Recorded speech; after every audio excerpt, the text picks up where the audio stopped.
नीम करोली बाबा, ये नाम आपने काफी बार सुना होगा, पर क्या आपको पता है आखिर है कौन? क्या सच में हनुमान जी के अवतार थे और क्यों देश भर में इनकी इतनी मान्यता है? 11 सितंबर 1900 को उत्तर प्रदेश के अकबारपुर गांव के ब्राह्मण परिवार में जन्मे लक्ष्मण नारायण शर्मा, जिन्हें आज पूरा देश नीम करोली बाबा के नाम से जानता है। आज हम बात करेंगे कैसे इनका सफर लक्ष्मण नारायण शर्मा से लेकर नीम करोली बाबा तक का रहा और आखिर क्यों लोगों के दिलों में इनके लिए इतनी श्रद्धा है। कहा जाता है जब नीम करोली बाबा सिर्फ 11 साल के थे तो उनकी शादी करवा दी गई थी ब्राह्मण लड़की से, और उसके कुछ दिन बाद ही वह घर छोड़कर साधु की जिंदगी बिताना शुरू कर चुके थे और एक जगह से दूसरी जगह यात्रा करते थे। करीब 10 या 15 साल बाद जब उनके पिता को यह पता चला कि उनके बेटे लक्ष्मण दास को देखा गया है उत्तर प्रदेश के फर्रुखाबाद में, वो उन्हें लेने चले गए और उनके पिता के काफी समझाने पर उन्होंने अपनी मैरिड लाइफ को फिर से स्टार्ट करा और आगे जाकर उनके 3 बच्चे हुए, 2 सन एंड 1 डॉटर, जिनकी पिक्चर्स आप अभी अपनी स्क्रीन पर देख सकते हैं। बाबा अपना ज्यादा टाइम सोशल वर्क पर ही बिताते थे और ये भी मान्यता है कि नीम करोली बाबा हनुमान जी के भक्त थे और सिर्फ 17 साल की उम्र में उन्हें अपने तप से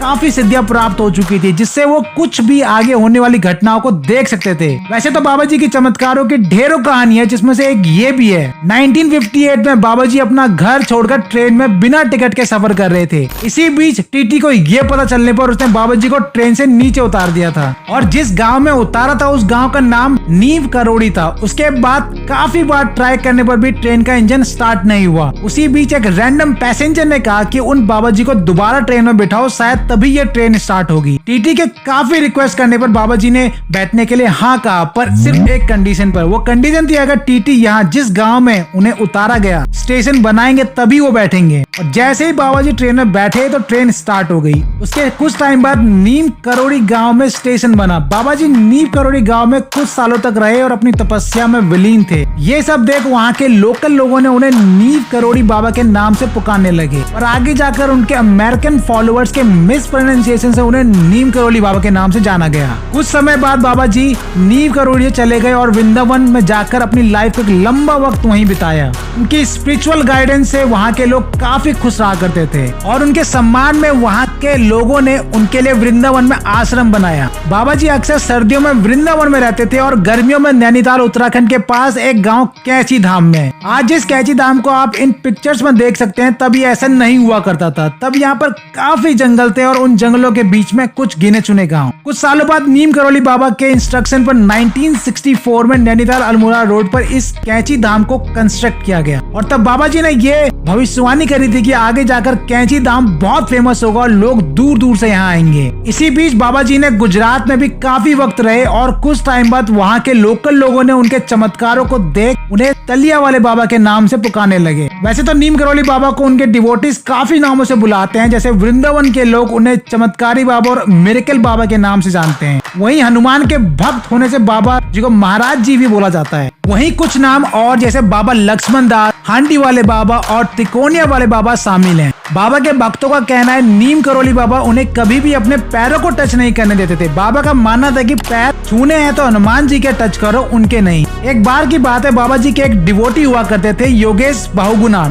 1973 में वो बाबा जी को भेंट चढ़ाने के लिए 8 ऑरेंजेस खरीद कर लाते हैं। बाबा जी कुछ देर में वो सारे ऑरेंजेस अपने रूम में बैठे सभी डिवोटीज में डिस्ट्रीब्यूट कर देते हैं। अब आप सोचेंगे इसमें खास बात क्या है, तो उस रूम में 18 डिवोटीज थे और ऑरेंजेस सिर्फ 1, फिर भी सभी को एक एक ऑरेंजेस पर हेड मिले। इस चमत्कार को देख योगेश बहुगुणा काफी सरप्राइज्ड हो गए थे। As of now, we all know Neem Karoli Baba was Hindu saint and spiritual leader, and soon his popularity also spread in foreign countries. During the 1960s and 1970s, इसी बीच एप्पल के CEO Steve jobs, जो कि अपनी life में काफी setback से गुजर रहे थे, डिसाइड करते हैं नीम करोली बाबा से मिलने का और हिंदुइज्म एंड इंडियन स्पिरिचुअलिटी के बारे में जानने का। 1973 में अपने फ्रेंड डैन कोटके के साथ इंडिया आते हैं, पर वो बाबा से मिल नहीं पाते हैं। ऐसा क्यों हुआ वो आप स्टोरी में आगे समझ जाएंगे। नीम करोली बाबा कभी वृंदावन तो कभी कहीं और अपने स्पिरिचुअल विजडम से अपने डिवोटीज की प्रॉब्लम सॉल्व करते थे। सब कुछ सही चल रहा था कि सितंबर 1973 में जब बाबा कैंची को लौट रहे थे आगरा से, उसी बीच उन्हें काफी पेन होने लगा चेस्ट में।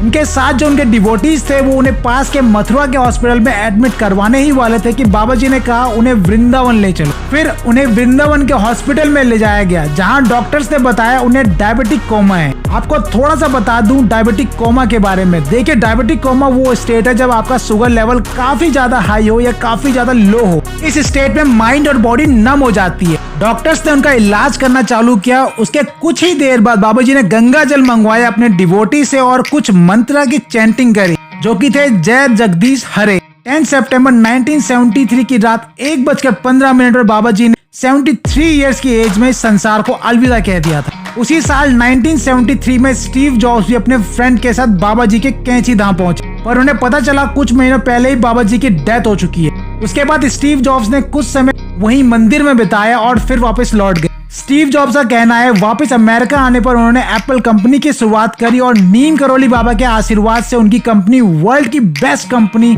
बन चुकी है। कुछ टाइम पहले Modi ji and Facebook founder Mark Zuckerberg की मीटिंग हुई थी, जिसमें जुकरबर्ग ने मीडिया एंड मोदी जी को बताया जब उनकी लाइफ में एक बुरा वक्त चल रहा था एंड एप्पल के सीईओ स्टीव जॉब्स ने उन्हें एडवाइस करा नीम करोली बाबा के मंदिर जाने। वहां से आने के बाद मार्क जुकरबर्ग का भी बुरा टाइम खत्म हो चुका था। इसके बाद माना जाता है कैंची धाम की पॉपुलैरिटी काफी बढ़ी और लोग इंडिया एंड फॉरेन कंट्री से बाबा के आश्रम में आते रहे हैं। बाबा के आश्रम की बात करी जाए तो इंडिया में कैंची, वृंदावन, ऋषिकेश, शिमला, नीम करोली, भूमियाधर, हनुमानगढ़ी एंड दिल्ली में इनके आश्रम है। एंड इसके साथ ही टेओस एंड न्यू मैक्सिको यूएस में भी बाबा के आश्रम है।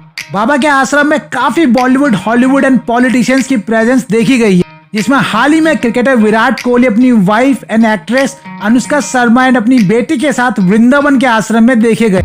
आज लाखों लोग बाबा के स्पिरिचुअल नॉलेज पर बिलीव रखते हैं। ये भी मान्यता है कि अगर आप उनके आश्रम में अपनी प्रॉब्लम्स को लेकर जाए तो वो जरूर दूर होता है। One thing I can tell you surety, आज इंडिया में हजारों बाबा रहते हैं, पर उनमें से आप सिर्फ किसी को बिलीव करते हैं एंड उनमें नो डाउट नीम करोली बाबा भी। Once you start reading about him and his spiritual wisdom you would start follow him guarantee. इस वीडियो के थ्रू मैंने आपके सामने कुछ नोन एंड अननोन फैक्ट्स रखे हैं नीम करोली बाबा के। आपको कौन सी बात इस वीडियो में न्यू सुनने को मिली कमेंट बॉक्स में जरूर बताइएगा। So that's it for today guys. If you do follow Neem Karoli Baba spiritual guidance, so hit the like and subscribe button and share this video with your loved ones. And साथ ही श्री प्रेमानंद जी महाराज की life के बारे में जानना हो तो watch this video. See you all in my next video.